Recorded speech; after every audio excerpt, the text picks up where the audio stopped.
Namaku Lumo. Seekor kucing kecil berwarna putih keabu-abuan. Aku lahir di bawah meja kayu tua, di sebuah rumah kecil di pinggir kota. Rumah itu sederhana, tapi dulu, di sanalah tempat aku merasa dicintai. Tapi hidup tidak selalu seperti yang kita inginkan. Ada hari di mana dunia terasa hangat, dan ada hari ketika dunia tiba-tiba menjadi asing, dingin, dan menyakitkan. Inilah kisahku. Kisah seekor kucing yang pernah dibuang karena sakit. Dukung channel ini dengan klik like, tinggalkan komentar, share dan subscribe. Terima kasih. Aku masih ingat waktu pertama kali membuka mata. Ada tangan kecil yang memegangku dengan lembut. Tangan seorang anak perempuan bernama Alia. Lucunya kamu, aku kasih nama Lumo, ya? Itu kata-kata pertamanya padaku. Hari-hariku penuh cahaya. Alia membawaku tidur bersama, memberiku susu hangat. Menata selimut kecil untukku. Aku merasa, hidupku sempurna. Di rumah itu ada ayah, ibu, dan Alia. Mereka semua sayang padaku. Kadang aku mandi matahari di teras. Kadang aku tidur di pangkuan Alia sambil mendengar dia bercerita tentang sekolah. Dan setiap malam, aku menunggu Alia membaca buku cerita. Karena aku suka mendengar suaranya. Aku bahagia. Sangat bahagia. Tanpa tahu bahwa kebahagiaan itu suatu hari akan direnggut dariku. Suatu pagi, tubuhku terasa berat. Nafasku pendek. Aku tidak nafsu makan. Mataku berair, dan kakiku gemetar. Alia panik. Ayah, Lumo kenapa? Tolong. Lumo sakit. Ibu melihatku dengan raut bingung. Ayah hanya menghela napas panjang. Hari-hari berikutnya, tubuhku semakin lemah. Aku batuk kecil, aku meringkuk di pojok rumah karena dingin. Aku hanya ingin Alia memelukku. Tapi aku terlalu lemah untuk berjalan. Aku merasa takut. Sangat takut. Suatu malam, ketika aku terbaring lemah, aku mendengar ayah dan ibu berbicara. Aku sudah bilang, pelihara kucing itu merepotkan, kata ayah. Ibu menjawab, jika dibawa ke dokter, biayanya mahal. Kita tidak punya uang. Alia menangis, memelukku erat. Aku nggak mau buang Lumo. Dia temanku. Ayah membentak, kalau tidak dibuang, nanti tambah parah. Aku tidak mengerti apa itu dibuang. Tapi dari suara Alia yang terseduh-seduh, aku merasakan sesuatu yang menakutkan. Sesuatu yang akan mengubah hidupku. Pagi itu, ayah memasukkan aku ke dalam kardus kecil. Alia berteriak, menangis, memukul tubuh ayahnya. Jangan. Ayah jangan buang Lumo. Dia nggak nakal. Aku mengeong lemah.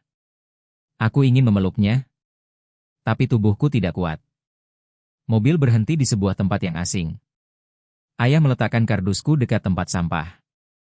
Aku mendengar suara terakhir dari Alia. Suara yang menggema dalam kepalaku sampai sekarang. Lumo, maafin aku. Mobil pergi. Aku dibiarkan sendirian. Dingin. Gelap. Tak berdaya. Aku terbangun karena suara geraman anjing. Aku ketakutan, berusaha bersembunyi di balik kardus. Tubuhku lemah, tapi aku memaksa bergerak. Aku tidak tahu berapa lama aku di sana. Siang dan malam terasa sama saja. Suram, dingin, dan menyakitkan. Kadang ada orang lewat. Beberapa menendang kardusku. Beberapa mengusirku. Tinggalkan kucing itu. Berpenyakit. Aku mulai terbiasa pada rasa lapar yang membakar perut. Air hujan menjadi minumanku. Aku makan apapun yang bisa kutemukan. Tapi, aku tidak menyerah. Karena aku selalu ingat suara Alia yang menangis. Suara kecil itu terus menguatkanku. Suatu hari, seorang nenek penjual sayur menemukan aku. Ya ampun, kucing kecil, kamu kenapa? Dia mengangkatku dengan hati-hati. Suara dan tangannya terasa seperti kehangatan yang lama hilang. Nenek membawaku ke gubuk kecilnya. Dia memberiku makan sisa ikan. Dia membersihkan buluku yang kotor. Aku mulai pulih sedikit demi sedikit. Nenek menatapku sambil tersenyum. Kamu kelihatan kucing rumahan, pasti pernah dipelihara seseorang, ya? Aku mengeong pelan. Seolah menjawab, iya. Hari berlalu. Aku mulai bisa berjalan lagi. Buluku mulai lembut. Suara mengeongku kembali. Nenek merawatku dengan sabar. Dia bahkan membuatkan aku tempat tidur dari kain bekas. Suatu malam, nenek berkata, andai kamu bisa terus tinggal di sini, tapi nenek sudah tua. Kalau nenek sakit, siapa yang rawat kamu, nak? Aku menatapnya dengan mata berbinar. Aku tahu, nenek menyayangiku. Tapi dia takut aku akan menderita lagi. Dan di dalam hatiku, ada kerinduan besar pada Alia. Rindu yang tidak hilang meski aku dibuang. Suatu pagi, aku melihat jalan yang mirip dengan jalan lama rumah Alia. Jalan tempat aku dulu sering bermain. Hatiku bergetar. Aku ingat aroma rumah itu. Aroma tangan Alia. Aku memutuskan. Aku harus kembali. Bukan untuk meminta maaf. Bukan untuk marah. Tapi untuk mencari Alia. Untuk memastikan dia baik-baik saja. Aku berjalan jauh. Berjam-jam. Berhari-hari. Lewat hujan, panas, debu, dan malam. Sampai akhirnya, aku berdiri di depan gerbang rumah itu. Rumah itu tampak berbeda. Terlalu sepi. Terlalu gelap. Jendela tertutup. Rumah yang dulu hangat itu, sekarang seperti rumah tanpa jiwa. Aku duduk di depan pintu, mengeong. Tidak ada yang membuka. Aku menunggu. Dan menunggu. Hingga malam. Hingga dingin membuat kakiku kaku. Tapi aku tidak pergi. Karena aku sudah belajar bahwa menunggu seseorang yang kita sayang adalah hal yang paling berani dalam hidup. Di tengah malam, aku mendengar sesuatu. Sesuatu yang membuat buluku berdiri. Bau asap. Dan suara kecil batuk-batuk. Lalu terdengar suara lemah. Batuk, batuk, panas banget. Itu suara Alia. Aku bereaksi. Rumah itu terbakar. Asap keluar dari celah pintu. Aku mengeong keras, mengetuk pintu dengan cakarku. Aku ingat semua rasa sakit, dingin, dan ketakutan dulu. Tapi aku tidak lagi takut. Aku harus menyelamatkan Alia. Aku melompat ke jendela kecil yang sedikit terbuka. Dan masuk ke dalam rumah yang dipenuhi asap. Aku mencari suara itu.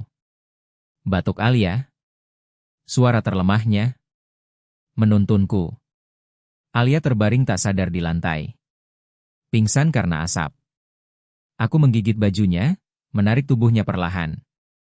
Mengeong sekuat tenaga. Menggaruk pintu depan dengan putus asa. Tetangga mendengar. Mereka datang. Mereka memecahkan pintu. Alia diselamatkan. Dan aku pingsan karena asap. Aku terbangun di sebuah ruangan putih. Ada bau obat. Ada suara detak mesin. Aku berada di klinik hewan. Alia duduk di sampingku. Matanya sembab. Tapi dia tersenyum sambil memegang kepalaku. Lumo, kamu kembali ya? Kamu selamatin aku, makasih ya. Dia menangis sambil memelukku. Tangis bahagia.